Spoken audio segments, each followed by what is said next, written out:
क्या भोजन सिर्फ शरीर का ईंधन है या इसे हम अब जानते हैं दवा की तरह भी इस्तेमाल कर सकते हैं? कभी सोचा है अगर आपके डॉक्टर दवा के पर्चे के साथ साथ एक खास भोजन का पर्चा भी दें तो? दिलचस्प सवाल है। हाँ, तो आज हम इसी रोमांचक विचार की गहराई में उतर रहे हैं। हमारे हाथ में है एवोब्लिंक हेल्थ केयर का एक लेख। शीर्षक है चिकित्सीय पोषण चिकित्सा, भोजन एक औषधि है। अच्छा, एवोब्लिंक हेल्थ केयर का। जी, तो आज की हमारी बातचीत सिर्फ स्वस्थ भोजन की आम सलाहों से, जैसे हरी सब्जियां खाओ या मीठा कम करो, उनसे कहीं आगे जाएगी। हम एक ज्यादा वैज्ञानिक, एक चिकित्सीय दृष्टिकोण पर फोकस करेंगे, जिसे कहते हैं मेडिकल न्यूट्रिशन थेरेपी, मतलब MNT। MNT, हाँ। संक्षेप में कहूं तो ये महज एक अच्छी डाइट फॉलो करना नहीं है, नहीं, बल्कि ये एक व्यवस्थित, पूरी तरह से व्यक्तिगत इलाज का तरीका है। चलिए इस विषय को परत दर परत खोलते हैं। बिल्कुल सही कहा आपने। जब हम MNT की औपचारिक परिभाषा देखते हैं तो ये एक संरचित, मतलब स्ट्रक्चर्ड, साक्ष्य आधारित, एविडेंस बेस्ड चिकित्सीय दृष्टिकोण है। अच्छा। और इसे डिजाइन कौन करता है? प्रशिक्षित पेशेवर, आमतौर पर पंजीकृत आहार विशेषज्ञ, मतलब रजिस्टर्ड डाइटिशियन या फिर क्वालिफाइड न्यूट्रिशनिस्ट। यहाँ ये समझना बहुत जरूरी है कि ये आम सलाह से अलग क्यों है, जैसे इंटरनेट पे मिल जाती है। हाँ। या दोस्तों से। हाँ, वो तो बहुत मिलती है। वो इसीलिए अलग है क्योंकि इसमें गहरा व्यक्तिकरण है, पर्सनलाइजेशन। MNT प्लान बनाते समय व्यक्ति का पूरा मेडिकल इतिहास देखा जाता है। उसकी मौजूदा स्वास्थ्य स्थिति क्या है, उसकी पोषण संबंधी जरूरतें क्या हैं, यहाँ तक कि उसकी जीवन शैली, पसंद नापसंद और हाँ, सांस्कृतिक खानपान की आदतें भी। मतलब सब कुछ। इसका मूल उद्देश्य है भोजन में जो पोषक तत्व हैं उनकी चिकित्सीय शक्ति का इस्तेमाल करना। अच्छा। जिससे बीमारी का प्रबंधन सुधरे, लक्षण कम हो और व्यक्ति का ओवरऑल स्वास्थ्य बेहतर हो। ये भोजन को सिर्फ कैलोरी या एनर्जी के सोर्स से ऊपर उठाता है। उसे इलाज का एक प्रामाणिक, एक ऑथेंटिक टूल मानता है। ये सुनने में तो वाकई बहुत उन्नत और प्रभावशाली लग रहा है। वो व्यक्तिगत भोजन का पर्चा वाली बात सच होती दिख रही है। हाँ, कुछ हद तक। लेकिन इसके पीछे का विज्ञान क्या है? मतलब ये असल में काम कैसे करता है? सिर्फ ये कह देना कि अच्छा खाओ से ये किस तरह अलग और ज्यादा प्रभावी बन जाता है? सतही तौर पर तो लगता है पोषण विशेषज्ञ हमेशा से यही करते आए हैं। अच्छा सवाल है, और यहीं पर बात वाकई दिलचस्प हो जाती है। देखिए, MNT सतही सलाह से आगे इसलिए जाता है क्योंकि ये पोषण के गहरे विज्ञान को सीधे मरीज की क्लिनिकल देखभाल से जोड़ता है। अच्छा, क्लिनिकल केयर से। हाँ, ये सिर्फ क्या खाना है नहीं बताता, बल्कि क्यों खाना है और आपके शरीर के लिए ये विशेष भोजन कैसे काम करेगा, इस पर केंद्रित होता है। इसके मुख्य रूप से आप कह सकते हैं 3 वैज्ञानिक स्तंभ हैं। पहला है न्यूट्रीजेनोमिक्स। न्यूट्रीजेनोमिक्स, ये क्या है? ये एक अपेक्षाकृत नया और तेजी से विकसित होता क्षेत्र है। ये स्टडी करता है कि हमारे जीन, जो हमारे DNA में, वो हमारे खाए जाने वाले पोषक तत्वों से कैसे इंटरैक्ट करते हैं। अरे वाह! और कैसे हमारा भोजन हमारे जीन्स की अभिव्यक्ति को, मतलब जीन एक्सप्रेशन को प्रभावित कर सकता है। एक मिनट, क्या आप कह रहे हैं कि मेरे जीन ये तय कर सकते हैं कि मेरे लिए कौन सा विटामिन ज्यादा जरूरी है या कौन सा फैट मुझे नुकसान पहुंचा सकता है? बिल्कुल। मतलब भविष्य में ऐसा हो सकता है कि 2 लोगों को एक जैसी बीमारी हो, लेकिन उनके जीन के हिसाब से उनका भोजन का पर्चा बिल्कुल अलग हो? ये तो क्रांति जैसा लगता है। बिल्कुल, आप सही दिशा में सोच रही हैं। न्यूट्रीजेनोमिक्स का लक्ष्य यही है, अत्यधिक व्यक्तिगत पोषण संबंधी सिफारिशें देना जो व्यक्ति की जेनेटिक बनावट के अनुरूप हों। कमाल है। हाँ, हालांकि ये अभी विकास के चरण में है, पूरी तरह मैच्योर नहीं हुआ है, लेकिन इसकी क्षमता बहुत ज्यादा है। ठीक है, और दूसरा स्तंभ? दूसरा वैज्ञानिक आधार है मैक्रोन्यूट्रिएंट्स और माइक्रोन्यूट्रिएंट्स का सटीक संतुलन। मैक्रो मतलब प्रोटीन, कार्बोहाइड्रेट, फैट, और माइक्रो मतलब विटामिन, मिनरल्स। हाँ, ये तो सुना है। तो MNT में इनका सही अनुपात और प्रकार मरीज की स्थिति के अनुसार तय किया जाता है। जैसे मान लीजिए किसी की सर्जरी हुई है या मसल्स लॉस हो रहा है, तो उसे हाई क्वालिटी प्रोटीन की जरूरत ज्यादा होगी। वहीं अगर किसी को हाई ब्लड प्रेशर है तो सोडियम मतलब नमक उसको कम करना होगा, शायद पोटेशियम वाले फूड्स बढ़ाने होंगे। अच्छा। और सूक्ष्म पोषक तत्व जैसे vitamin C, zinc, vitamin D, ये इम्यूनिटी और बॉडी रिपेयर में बहुत महत्वपूर्ण भूमिका निभाते हैं। तो ये सिर्फ लिस्ट बनाना नहीं है, बल्कि उनके आपसी तालमेल को समझना है। सही है। और तीसरा आधार आपने 3 स्तंभों का जिक्र किया था। तीसरा, और आजकल इस पे बहुत चर्चा हो रही है, वो है आंत माइक्रोबायोटा। गट हेल्थ, पेट के बैक्टीरिया। हाँ, वही। हमारे पाचन तंत्र में रहने वाले खरबों बैक्टीरिया, वायरस, फंगस का पूरा एक इकोसिस्टम है ये। अब हम जानते हैं कि ये माइक्रोबायोम हमारे पाचन, न्यूट्रिएंट एब्जॉर्प्शन, इम्यून सिस्टम, हाँ, और यहाँ तक कि हमारे मूड और मेंटल हेल्थ पर भी गहरा असर डालता है।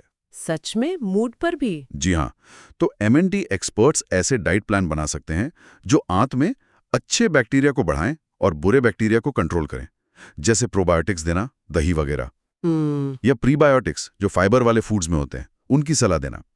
इसमें जो आकर्षक बात है वो ये है कि कैसे हमारा खाना हमारे पेट के इन छोटे छोटे जीवों के जरिए हमारे ओवरऑल हेल्थ के इतने सारे पहलुओं को कंट्रोल कर सकता है। वाओ! ये शरीर के अंदर एक जीता जागता इकोसिस्टम है, जिसे हम अपने खान-पान से बदल सकते हैं पॉजिटिवली।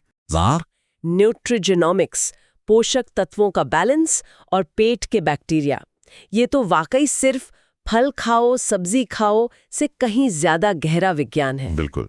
तो अब जरा व्यवहारिक धरातल पर आते हैं। क्या आप कुछ असल उदाहरण दे सकते हैं कि एमएनटी का उपयोग किन बीमारियों या हेल्थ कंडीशंस में खास तौर पर हो रहा है और कैसे ये मरीजों की मदद कर रहा है? हाँ, बिल्कुल। एमएनटी का दायरा बहुत बड़ा है। ये कई क्रॉनिक मतलब पुरानी और गंभीर बीमारियों के मैनेजमेंट में अहम भूमिका निभा रहा है। एक प्रमुख क्षेत्र है डायबिटीज मैनेजमेंट। अच्छा, डायबिटीज। हाँ, खासकर टाइप 2 डायबिटीज, जो भारत में एक बहुत बड़ी स्वास्थ्य चुनौती है। एमएनटी यहाँ सिर्फ चीनी कम खाओ से आगे बढ़कर काम करता है। कैसे? डाइटिशियन मरीज को कार्बोहाइड्रेट काउंटिंग सिखाते हैं, मतलब किस खाने में कितना कार्ब है। अच्छा। फिर ग्लाइसीमिक इंडेक्स समझाते हैं कि कौन सा खाना ब्लड शुगर कितनी तेजी से बढ़ाएगा, और पोषण कंट्रोल पर भी जोर देते हैं। सोचिए किसी डायबिटीज के मरीज के लिए ये जानना कि कौन सा अनाज या फल उनके ब्लड शुगर को कैसे और कितना प्रभावित करेगा, उन्हें अपने स्वास्थ्य पर कितना ज्यादा कंट्रोल मिलता होगा। हाँ, ये तो बहुत एम्पावरिंग है। बिल्कुल।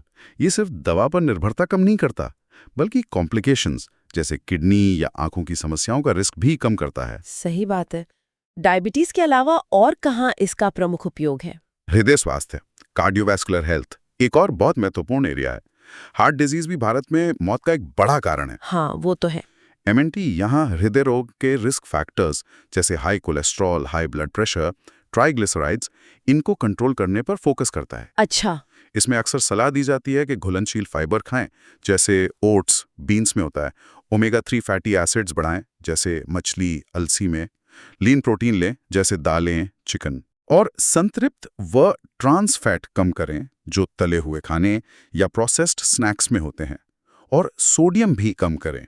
मतलब ये सिर्फ क्या नहीं खाना नहीं, बल्कि क्या खाना है वो भी बताता है। बिल्कुल।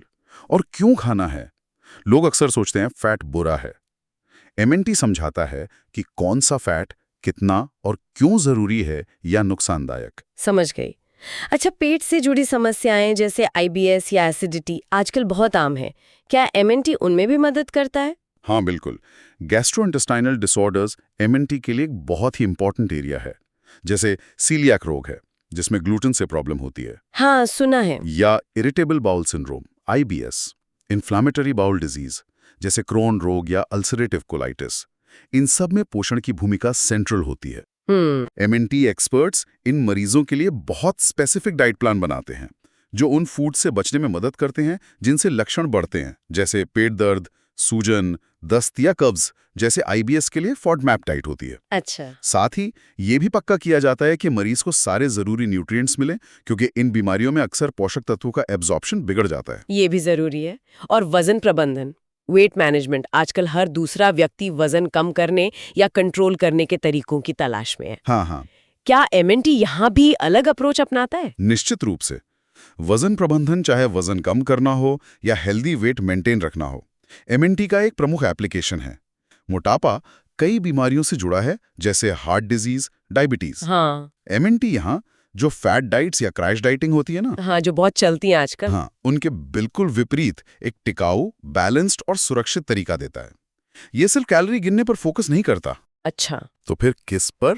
ये पोषक तत्वों से भरपूर भोजन, खाने के सही पैटर्न, बिहेवियर चेंज और स्थायी हेल्दी आदतें बनाने पे जोर देता है। लक्ष्य सिर्फ वजन कम करना नहीं, बल्कि ओवरऑल मेटाबॉलिक हेल्थ सुधारना होता है।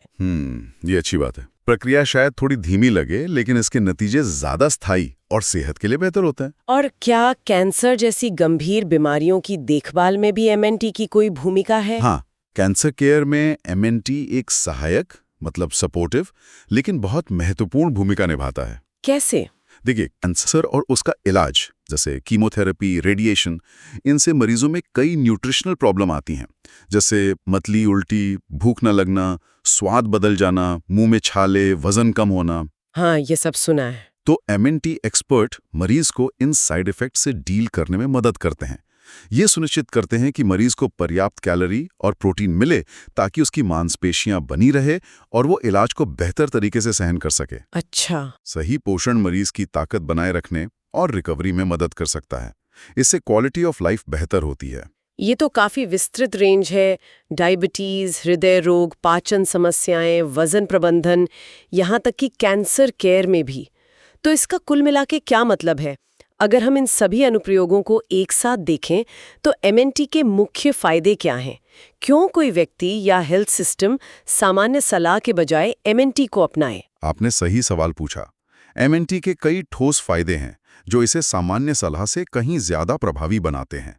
सबसे पहला और शायद सबसे महत्वपूर्ण है इसका अत्यधिक व्यक्तिकरण, पर्सनलाइजेशन। हाँ, वो तो हमने बात की। ये वन साइज फिट्स ऑल वाला अप्रोच नहीं है। प्लान हर व्यक्ति की यूनिक बायोलॉजिकल जरूरतें, हेल्थ गोल्स, लाइफस्टाइल और यहाँ तक कि टेस्ट प्रेफरेंस को ध्यान में रखकर बनते हैं। दूसरा, इससे बेहतर स्वास्थ्य परिणाम मिलते हैं। कई स्टडीज दिखाती हैं कि specific MNT interventions blood sugar control सुधार सकते हैं, कोलेस्ट्रॉल कम कर सकते हैं, ब्लड प्रेशर कंट्रोल कर सकते हैं। अच्छा। और कुछ मामलों में दवाओं की जरूरत या डोज भी कम कर सकते हैं। इससे हॉस्पिटल में भर्ती होने की नौबत भी कम आ सकती है। ये तो सीधे तौर पर हेल्थ केयर के बोझ और खर्च को कम करने में भी मदद कर सकता है। बिल्कुल। और यहीं तीसरा फायदा आता है, रोगी सशक्तिकरण, पेशेंट एम्पावरमेंट। MNT प्रोसेस का एक बड़ा हिस्सा है एजुकेशन। अच्छा, सिखाना। हाँ, जब लोग समझते हैं कि भोजन उनके शरीर और उनकी बीमारी को कैसे प्रभावित करता है, तो वे अपने स्वास्थ्य के मैनेजमेंट में ज्यादा एक्टिव और कॉन्फिडेंट महसूस करते हैं। हाँ, ये जरूरी है। ये उन्हें सिर्फ इंस्ट्रक्शंस फॉलो करने वाले से बदलकर अपनी हेल्थ के ड्राइवर की सीट पर बिठाने जैसा है, जहां खाना महज फ्यूल नहीं, स्टीयरिंग व्हील बन जाता है। क्या बात है। चौथा, MNT का रोकथाम पर मजबूत ध्यान, स्ट्रॉन्ग प्रिवेंशन फोकस है। ये सिर्फ मौजूदा बीमारियों का इलाज नहीं करता, बल्कि संतुलित पोषण और हेल्दी लाइफस्टाइल को बढ़ावा देकर भविष्य में होने वाली कई क्रॉनिक बीमारियों जैसे हार्ट डिजीज या टाइप 2 डायबिटीज के रिस्क को भी कम करता है। मतलब प्रिवेंशन भी? हाँ, प्रिवेंशन भी। और अंत में ये समग्र देखभाल, होलिस्टिक केयर को संभव बनाता है। MNT अक्सर दूसरे ट्रीटमेंट्स जैसे दवाएं, physical therapy, mental health counselling, इनके साथ मिलकर काम करता है। इससे रोगी की देखभाल ज्यादा कॉम्प्रिहेंसिव और इंटीग्रेटेड हो जाती है। ये फायदे सुनने में तो क्रांतिकारी लगते हैं। व्यक्तिगत देखभाल, बेहतर परिणाम, रोगी का सशक्तिकरण, रोकथाम पर जोर। ऐसा लगता है MNT में स्वास्थ्य सेवा की तस्वीर बदलने की जबरदस्त क्षमता है। हाँ, क्षमता तो है। पर जमीनी हकीकत क्या है? क्या इसे व्यापक रूप से अपनाने में कोई असल दिक्कतें या चुनौतियां भी आती हैं जिनकी हमें बात करनी चाहिए? क्या ये उतना आसान है जितना सुनने में लगता है? हाँ, ये बहुत महत्वपूर्ण सवाल है। इसकी अपार क्षमता के बावजूद MNT को जमीनी स्तर पर लागू करने में कई वास्तविक बाधाएं हैं। एक बड़ी चुनौती है प्रशिक्षित और पंजीकृत आहार विशेषज्ञों या पोषण विशेषज्ञों तक सीमित पहुंच, लिमिटेड एक्सेस। हाँ, ये तो होगा। भारत जैसे विशाल देश में, खासकर ग्रामीण या छोटे शहरों में, क्वालिफाइड प्रोफेशनल्स की कमी है। कई बार लोग या तो विशेषज्ञ तक पहुंच नहीं पाते या उनकी फीस नहीं दे पाते। सही। दूसरी चुनौती है रोगी का प्रतिरोध या अनुपालन, पेशेंट रेजिस्टेंस और अधेरेंस। हाँ, डाइट और लाइफस्टाइल में बड़े बदलाव करना देखिए आसान नहीं होता। हालांकि आदतें बदलना मुश्किल है। बिल्कुल। पुरानी खान पान की आदतें बहुत गहरी होती हैं, सामाजिक दबाव भी होता है या कभी-कभी मोटिवेशन की कमी होती है, तो मरीजों के लिए लंबे समय तक नए डाइट प्लान को फॉलो करना चैलेंजिंग हो सकता है। और शायद आर्थिक और सामाजिक पहलू भी इसमें बड़ी भूमिका निभाते होंगे। जैसे स्वस्थ भोजन अक्सर महंगा माना जाता है। निश्चित रूप से वित्तीय या सामाजिक बाधाएं एक बहुत बड़ा फैक्टर हैं। ताजे फल, सब्जियां, साबुत अनाज लीन प्रोटीन स्रोत अक्सर प्रोसेस्ड या जंक फूड से महंगे होते हैं। हाँ, ये तो है। कुछ इलाकों में जिन्हें फूड डेजर्ट कहते हैं, वहाँ हेल्दी फूड के ऑप्शन आसानी से मिलते ही नहीं। ओह, इसके अलावा हेल्दी खाना बनाने के लिए समय चाहिए, जानकारी चाहिए, किचन की सुविधाएं चाहिए, जो शायद सबके पास न हो। अगर हम इसे बड़ी तस्वीर से जोड़कर देखें, हाँ, तो ये चुनौतियां हमें याद दिलाती हैं कि सिर्फ विज्ञान का होना काफी नहीं है। उस विज्ञान को सभी के लिए सुलभ, वहनीय और व्यवहारिक बनाना भी उतना ही जरूरी है। ये हेल्थ इक्विटी का एक अहम मुद्दा है। बिल्कुल सही कहा। एनएमटी की पूरी क्षमता का लाभ तभी उठाया जा सकता है जब ये बाधाएं दूर हों। ये बिल्कुल सच है। पहुंच, अनुपालन और लागत, ये वास्तविक चुनौतियां हैं। तो इन चुनौतियों को ध्यान में रखते हुए एमएनटी का भविष्य कैसा दिखता है? क्या हम इन बाधाओं को दूर करने और एमएनटी को हेल्थ केयर का और अभिन्न अंग बनाने की दिशा में कुछ प्रगति देख रहे हैं? भविष्य निश्चित रूप से आशाजनक है और इसमें तकनीक और देखभाल के नए मॉडल अहम भूमिका निभा रहे हैं। एक प्रमुख क्षेत्र है प्रौद्योगिकी का उपयोग। Leveraging technology. कैसे? टेली हेल्थ प्लेटफॉर्म्स और मोबाइल हेल्थ ऐप्स एमएनटी को दूर दराज के मरीजों तक पहुंचाने में क्रांति ला रहे हैं। लोग अब वीडियो कॉल के जरिए डाइटिशियन से कंसल्ट कर सकते हैं। हाँ, ऑनलाइन। हाँ, ऐप्स के जरिए अपना खाना ट्रैक कर सकते हैं, पर्सनलाइज्ड फीडबैक पा सकते हैं, एजुकेशनल कंटेंट देख सकते हैं। पहनने वाले डिवाइस जैसे कंटिन्यूअस ग्लूकोज मॉनिटर वो भी डेटा देते हैं, जिनसे एमएनटी प्लान और बेहतर हो सकते हैं। इससे पहुंच की बाधा काफी हद तक कम हो सकती है। यानी तकनीक दूरियों को मिटा रही है और देखभाल को ज्यादा सुविधाजनक बना रही है। और स्वास्थ्य सेवा के ढांचे में किस तरह के बदलाव अपेक्षित है? हाँ, दूसरा महत्वपूर्ण विकास है एकीकृत देखभाल मॉडल्स, इंटीग्रेटिव केयर मॉडल्स का बढ़ता चलन। भविष्य की हेल्थ केयर में एमएनटी को सिर्फ एक अलग सर्विस की तरह नहीं देखा जाएगा। तो फिर कैसे? बल्कि इसे primary care, physical therapy, mental health care, दवा आधारित इलाज, इन सब के साथ गहराई से इंटीग्रेट किया जाएगा। मतलब सब एक साथ? हाँ, कल्पना कीजिए कि आपके फैमिली डॉक्टर के क्लिनिक में ही एक डाइटिशियन मौजूद हो, या आपकी डायबिटीज टीम में डॉक्टर, नर्स, फार्मासिस्ट और न्यूट्रिशनिस्ट एक साथ मिलकर आपकी केयर प्लान कर रहे हों। ये तो बहुत अच्छा होगा। ये टीम बेस्ड अप्रोच पक्का करेगा कि पोषण को रोगी की ओवरऑल हेल्थ प्लान का एक जरूरी हिस्सा माना जाए, न कि कोई ऑप्शनल एड ऑन। तो आज हमने एवरब्लिंक हेल्थ केयर के इस लेख के जरिए मेडिकल न्यूट्रिशन थेरेपी यानी एमएनटी की दुनिया में गहरी डुबकी लगाई। ये बिल्कुल स्पष्ट है कि एमएनटी सिर्फ कैलोरी गिनने या फैट से परहेज करने जैसी सतही आहार सलाह से कोसों दूर है। हाँ, बहुत आगे है। ये एक विज्ञान संचालित, गहन रूप से व्यक्तिगत हस्तक्षेप है, जो भोजन को, जिसे हम रोज खाते हैं, एक शक्तिशाली नैदानिक और चिकित्सीय उपकरण के रूप में इस्तेमाल करता है। ये वाकई स्वास्थ्य सेवा के प्रति हमारे नजरिए को नया आकार दे रहा है। बिल्कुल। और ये साबित कर रहा है कि पोषण केवल अच्छा महसूस करने के लिए नहीं है, बल्कि ये आधुनिक चिकित्सा का एक केंद्रीय, अनिवार्य और शक्तिशाली स्तंभ है। बिल्कुल। और ये चर्चा एक महत्वपूर्ण सवाल खड़ा करती है। जरा सोचिए, अगर एमएनटी को हमारी स्वास्थ्य सेवा प्रणाली में वास्तव में व्यापक रूप से अपनाया और इंटीग्रेट कर लिया जाए, तो ये पूरी प्रणाली के फोकस को केवल बीमारियों के इलाज से हटाकर उनकी सक्रिय रोकथाम की ओर कितना बदल सकता है। हमारी आबादी के लॉन्ग टर्म हेल्थ पर इसका क्या असर पड़ेगा? हाँ, सोचने वाली बात है। और व्यक्तिगत स्तर पर आज की इस बातचीत के बाद कोई व्यक्ति अपनी रोजमर्रा की किस एक खाने की आदत का पुनर्मूल्यांकन कर सकता है, ये जानते हुए कि उस साधारण भोजन में भी इतनी जबरदस्त चिकित्सीय क्षमता छिपी हो सकती है। यकीनन इस पर विचार करने के लिए ये एक अहम नुक्ता है।